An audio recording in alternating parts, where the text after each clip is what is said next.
dans le prochain épisode de Demain nous appartient. Tandis que Victoire perd tous ses repères, Sandrine trouve du soutien auprès de Laurence et de Morgane.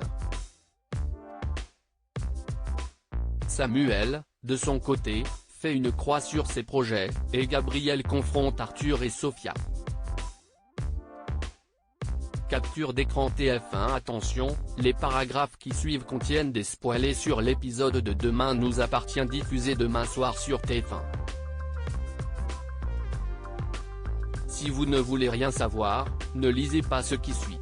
Mardi 20 août dans Demain nous appartient. Victoire perd ses repères et scène prend à Anne-Marie. Victoire ne comprend pas comment Sandrine a pu attendre 29 ans avant de lui révéler qu'elle était sa mère. Elle a l'impression que cette révélation salit tout ce qu'elle a vécu par le passé et ne sait plus si elle doit considérer Sandrine comme sa sœur ou comme sa mère.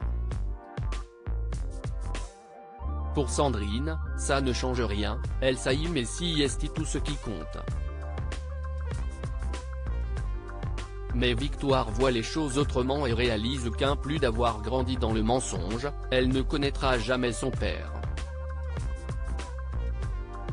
Très remontée contre sa famille, elle se rend ensuite au cimetière afin de cracher sa haine sur la tombe de Philippe.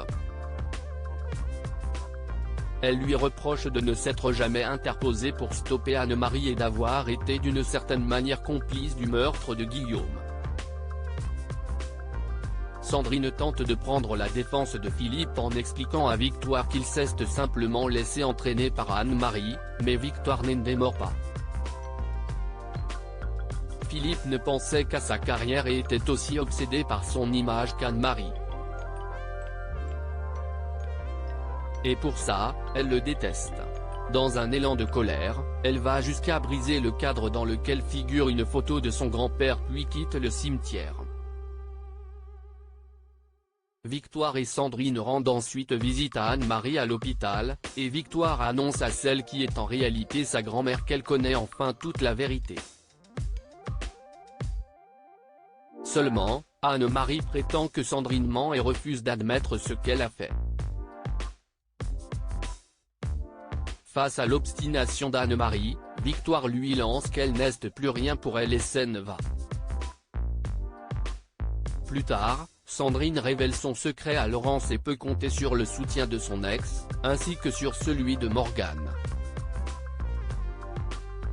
Sur les conseils des deux femmes, Sandrine décide d'attendre d'être prête afin d'en parler à Arthur et à Lucas, et remercie Laurence de ne pas la juger. Mais Laurence confie ensuite à Morgane qu'elle a du mal à accepter le fait que Sandrine ne lui ait pas dit la vérité plus tôt.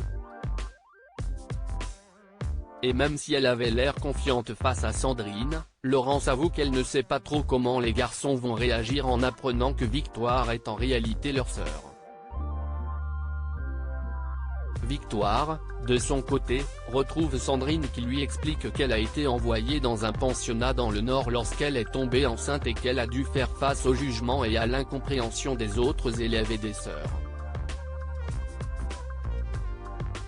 Anne-Marie, qui pendant ce temps portait un faux ventre à 7 pour faire croire à sa grossesse, n'est jamais venue lui rendre visite et Philippe se contentait de l'appeler une fois par semaine. Lorsqu'est finalement venu le jour de l'accouchement, Sandrine a mis Victoire au monde dans le cabinet d'un médecin et Anne-Marie a fait croire qu'elle partait accoucher à Paris pour la rejoindre.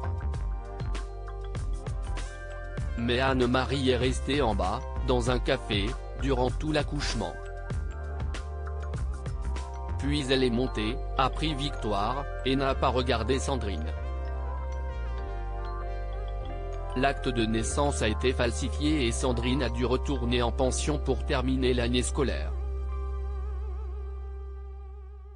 Elle explique à Victoire que lorsqu'elle est revenue à la maison elle avait 2 mois et elle n'avait plus sa place. Sandrine n'existait plus pour personne. Folle de rage, Victoire retourne à l'hôpital et reproche à une Anne-Marie endormie d'avoir la conscience tranquille pendant que sa vie à elle est en train de tomber en lambeaux. Elle lui lance ensuite qu'elle ne mérite pas de vivre et semble prête à l'étouffer à l'aide d'un oreiller. Samuel décide finalement de soutenir Leila. Leila confie à Soraya que Samuel n'est pas rentré de la nuit, qu'elle pense qu'il lui fait payer son choix de ne pas garder le bébé, et qu'elle se demande si elle ne va pas revenir sur sa décision. Après tout, si est avec Samuel qu'elle souhaite profiter de la vie. Sans lui, cela n'aurait plus aucun sens. Shardo, de son côté, se réveille sur la plage et découvre qu'Ulysse l'a empêché de conduire en état d'ivresse hier soir en lui prenant ses clés de voiture. En rentrant à la maison, il surprend Leila en lui confiant qu'il a réfléchi et qu'il en est venu à la conclusion que ce serait égoïste de sa part de la forcer à garder le bébé. Et il la rassure en lui disant que, quoi qu'il arrive, il sera là pour elle et ne la quittera pas. À l'hôpital, Samuel reçoit ensuite Chloé et Alex en consultation et leur annonce que leurs analyses sont bonnes et que rien ne les empêche d'avoir un nouvel enfant, même si c'est toujours plus compliqué à leur âge. Il leur conseille d'essayer de faire un bébé par voie naturelle au cours des 4 prochains cycles. Et si cela ne fonctionne pas, ils pourront ensuite considérer d'autres traitements, comme la stimulation hormonale ou la FIV. Chloé et Alex sont aux anges et ont même droit à un cadeau de la part de Shardo, qui leur offre les chaussons pour bébé qu'il avait achetés pour Leila. Selon lui, ça va leur porter chance. Le soir venu, il retrouve Leila à la maison qui lui annonce qu'elle a pris rendez-vous pour Lee et qu'elle aimerait qu'il soit à ses côtés pour la soutenir. Samuel assure qu'il sera là et pousse ensuite sa compagne à accepter qu'ils se comportent comme des ados, en faisant la fête, maintenant qu'ils sont libérés de leurs obligations de parents.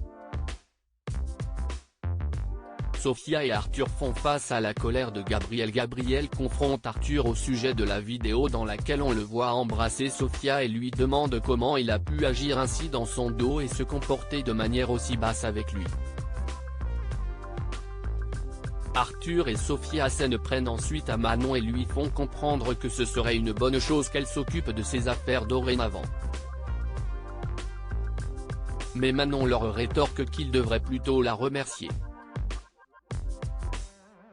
Après tout, c'est grâce à elle qu'ils peuvent désormais vivre leur amourette au grand jour.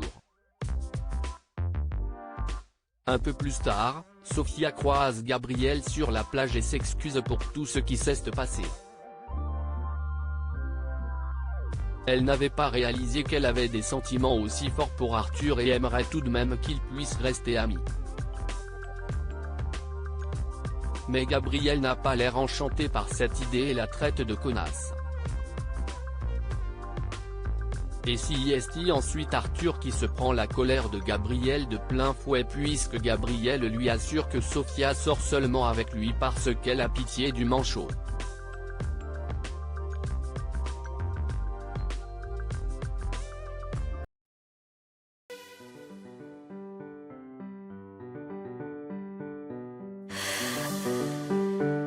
나